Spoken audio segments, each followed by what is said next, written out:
Alrighty guys, so today we'll go over quiz number 3 review. So just a reminder that a lot of the questions on this in this video lecture are going to be very similar to your assignment today for the review, but also they're very similar to what's going to be on your exam. I basically just changed up the elements.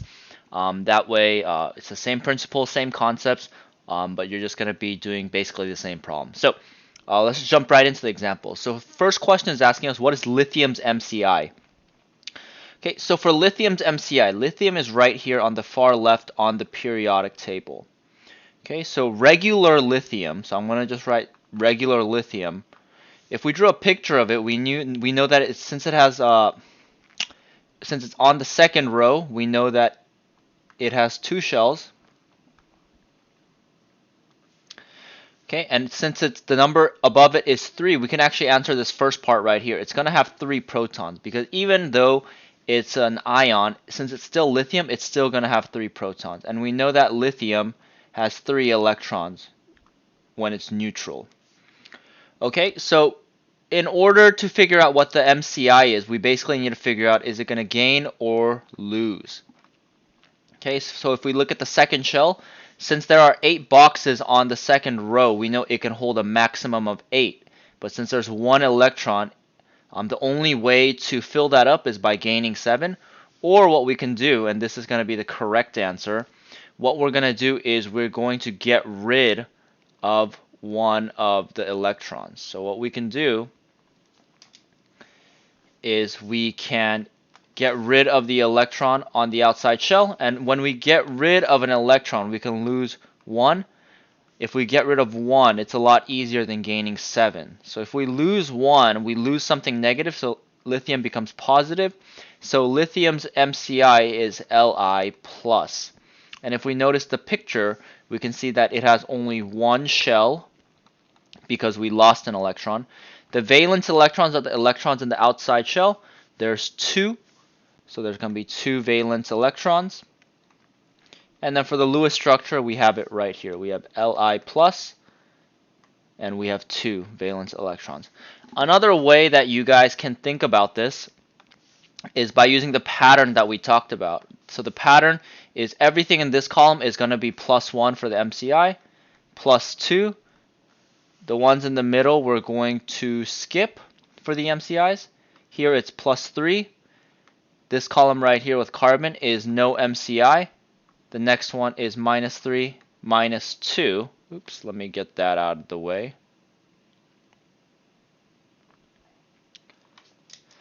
And then it's going to be -1, and then it's going to be no MCI.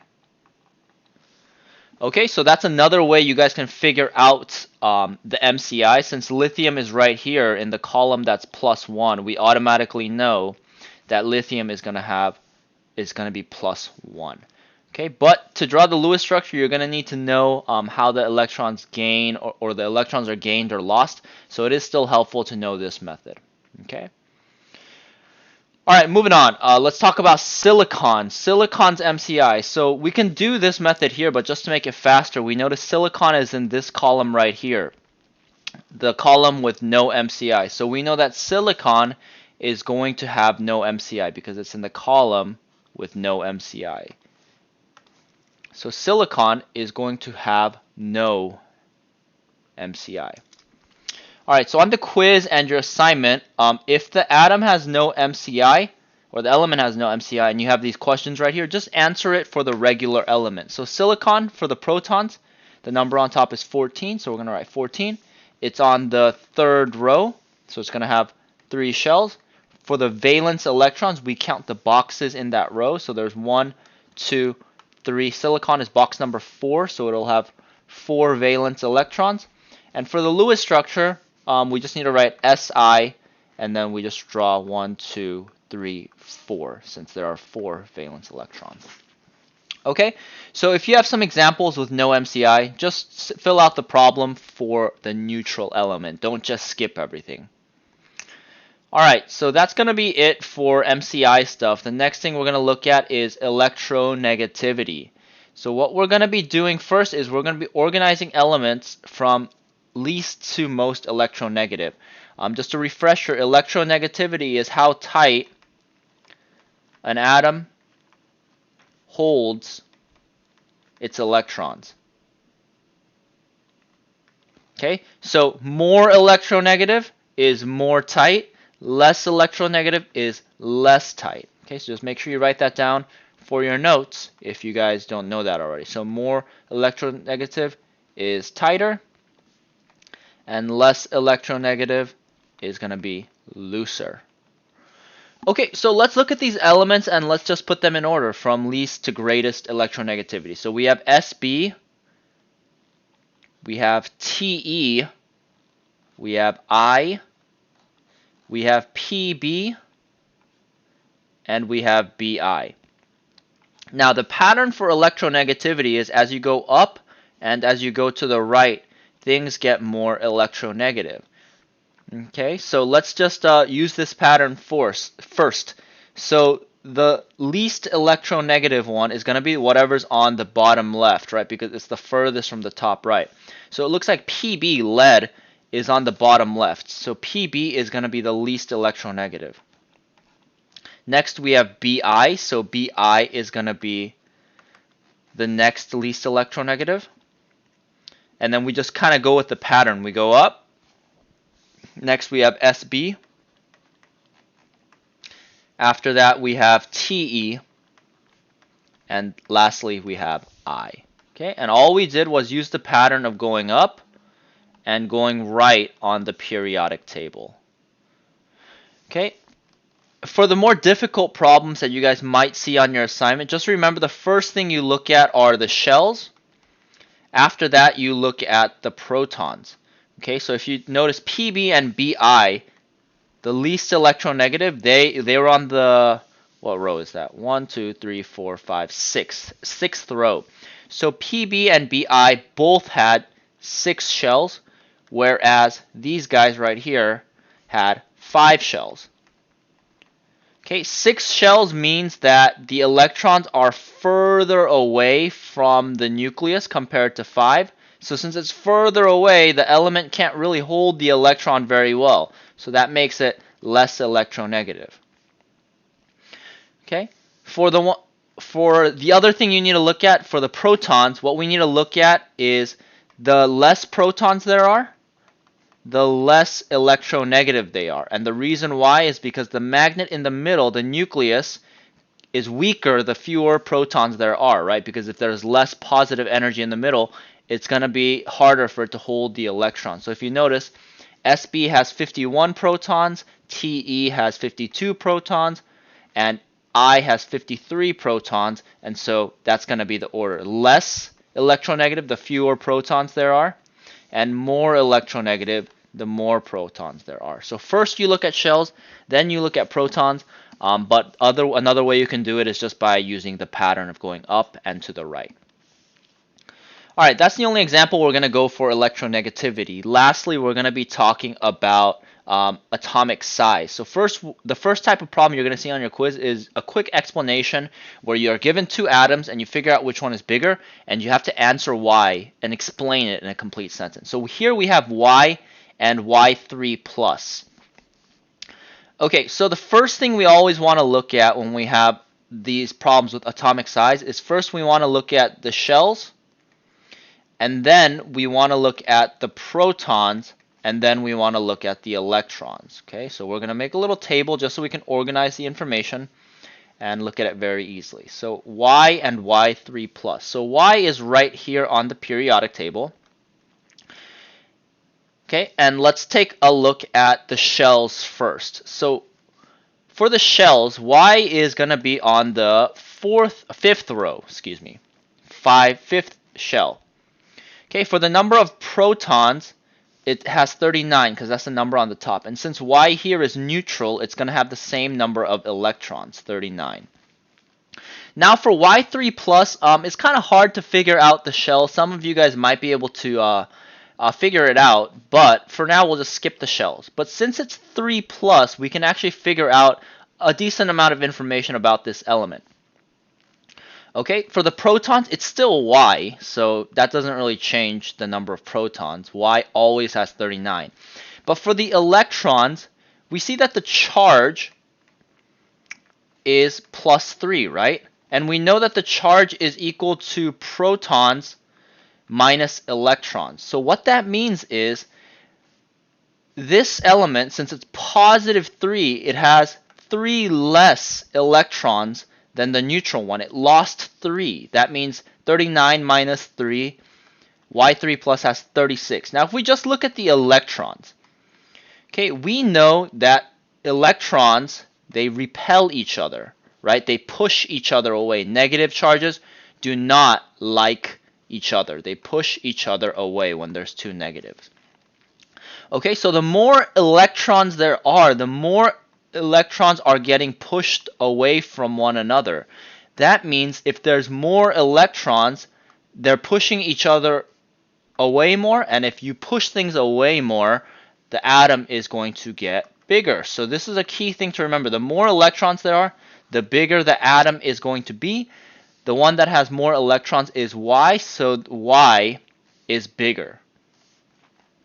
Okay, so and then we got to write our sentence. So I'll do that in blue on the bottom. So we would write Y is bigger, and the reason why is because more electrons means it's bigger. Y has 39 protons, so it's bigger because it has more protons than Y3 plus.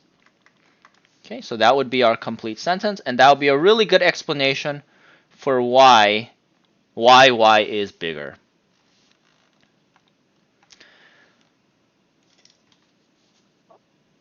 Alrighty guys, so last problem, it's going to be putting things in order from smallest to largest, and we're going to be looking at MCIs again. Okay, so one way to, again, do this a little bit easier is remembering the pattern. The pattern is plus 1, plus 2, plus 3, no MCI, minus 3, minus 2, minus 1, no MCI. Okay, so we have fluorine, which is F. Fluorine is right here. Fluorine's MCI, it's in the column with minus 1, so fluorine is going to be F minus. Neon is right here, so we're going to write neon. We have sodium. Sodium is all the way on the left side, Na. And sodium's MCI is plus 1 because it's in the column for plus 1. So sodium's MCI is Na plus. Okay, so what we're going to do is we're going to put them in order from smallest to largest. Now it doesn't matter where we really start as long as we put them in that order. So first thing we always want to look at is we want to look at the shells.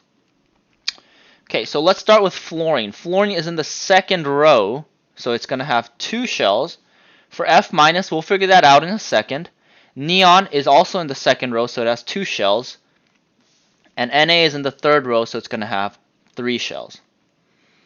Now, if we drew a picture of fluorine, fluorine would look something like this. It would have 7 valence electrons, right? Because it's the 7th box in the second row. If you count up the boxes to F, it's 7. So it's going to have 7.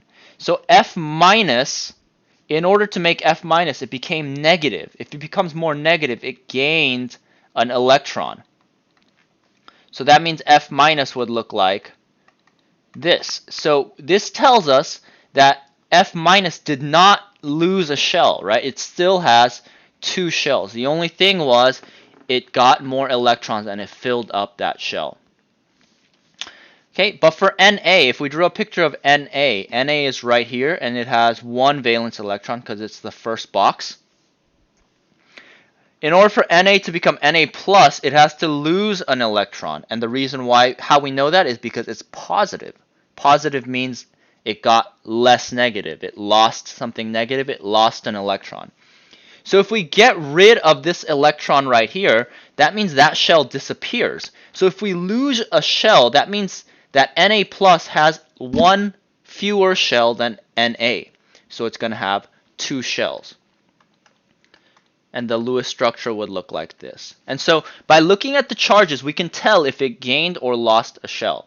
So by looking at this, we can already tell which one is the biggest. The biggest one is Na, and that the reason why is it has 3 shells, while everything else has 2. So Na is going to be our largest, and we can ignore this guy now. We can ignore Na. Okay, next thing we're going to look at are the protons. So if we look for the protons, F and F minus both have 9. Ne is going to have 10. And sodium's MCI is going to have 11. Okay, and we said earlier that the rule is the more protons there are, the smaller it's going to be. And the reason why is because the more protons are in the middle, the more positive energy there is to pull those electrons in. So more protons means smaller. So that means that the smallest one would be Na plus because it has everything has 2 shells, but it has the most protons. So Na plus is our smallest, and we can ignore him now. Next is going to be neon, and the reason why is because neon has the next fewest. If we look at F and F minus, they both have the same number of shells and protons. So now we need to look at the electrons. Regular F is going to have the same number of electrons because it's neutral. Okay, but F minus, we said we had to gain an electron. So if we gained 1 from 9, it'll be 10. So we'll have 10 electrons. And if you guys remember from earlier, we said that the more electrons there are, the bigger it is because the electrons push each other away. Okay, so the bigger of the two is going to be F minus. And then smack dab in the middle, we have F.